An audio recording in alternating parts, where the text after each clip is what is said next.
Elisabeth, Natasha, Sabin, Laetitia, bahiketa batetik bizirik atera diren neskak dira. Elisabeth Fritzl, 1984 urtean 18 urterekin giltzapetu zuen bere aitak, Josef Fritzlek etxe azpian egindako zulo batean.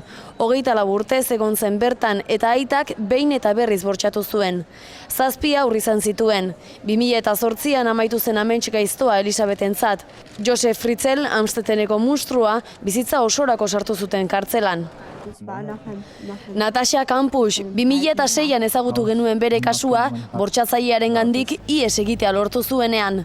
10 urterekin eskolara bidean zijoala hartu zuen gatibu. Ia 8 urtez egon zen leihorik gabeko gela batean, abusuen biktima. Bahitzaileak bere buruaz beste egin zuen.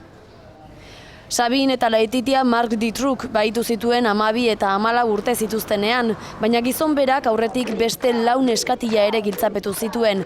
2 hil egin zituen eta etxe ondoan lurperatu, beste 2 goseak jota hil zirela uste da. 1985 eta 86 artean gertatu ziren kasu hauek Belgikan.